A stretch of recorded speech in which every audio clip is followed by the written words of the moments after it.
All right, Monty, can you tell me of your barbecue history, how you got into competitive barbecue and, really where it all started and how you ended up where you are today?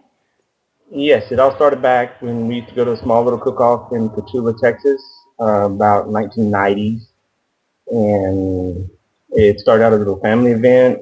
My dad and I would go there, hang out with the family. It was a non-sanctioned event. My uncle always cooked it, and then I was asked to cook it one year, did it, and I started meeting more people that were in the barbecue world.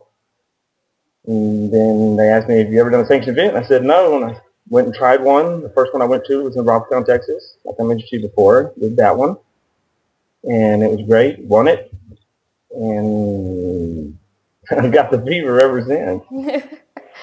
So, and you've had quite a bit of success, I understand. Yes, yes, I have. Last year, I was one away from being an automatic to the Jack. I had six grand, six reserves.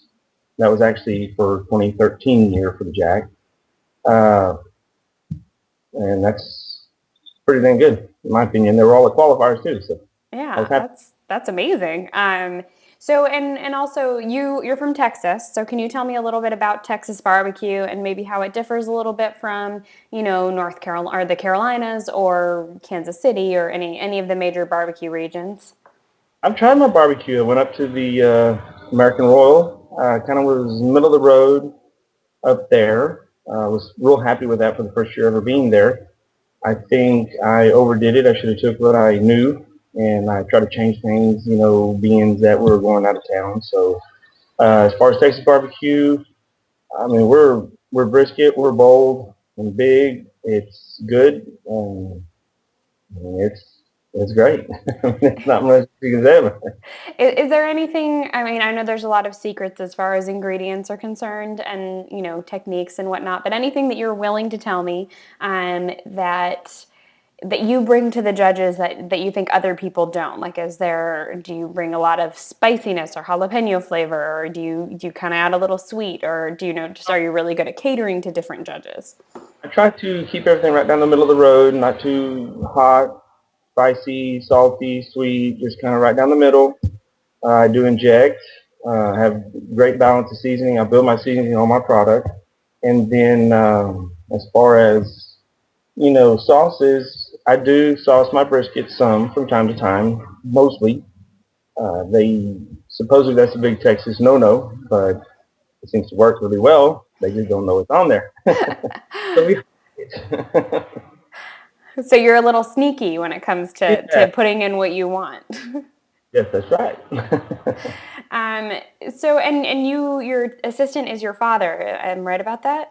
Yeah, well, he helps me out as much as he can. I also have another friend of mine who builds pits that is a backup just in case for some reason we went through this and we didn't have anybody. I've already talked to both of them about this and that I may be using one of them. I mean, my dad is my main one, of course.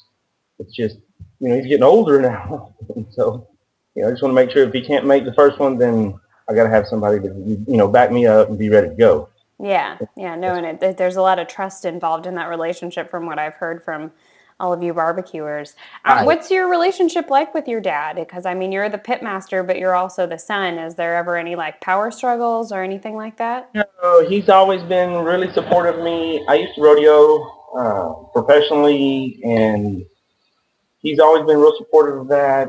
He always pushed, gave us, what we needed to do to pursue that career. Then when I started barbecuing and we got into this, it didn't start out as me barbecuing. It was, me going, he and I going together to go hang out with my uncle, and then it just became, well, you're going to do it. So he started coming with me, and he started helping me. And back then, I was started on those three trash cans. That's how I got my name.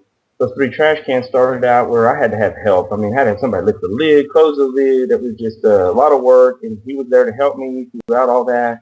As I progressed and became, getting sponsors and kits and what have you, then, he didn't have to do as much, but he's still there. He's right there alongside me, and he'll be there tomorrow if he can. And Awesome. So you just mentioned that you used to do rodeos. yes, Were you a bull rider? What did you do in rodeos? My main thing was I used to rope calves and steers throughout high school and then some of college. Then when my last year, I rode bulls my last year because I was running for all around. And so I rode bulls the last year that I competed. It wasn't until the very last event that I got hurt, had stitches and, the whole 9 yards. I was laid up pretty good. And then went pro as far as a calf roper. Right after high school, we made the circuit and I figured I was going to go broke pretty quick. So Passions have a way of doing that to people.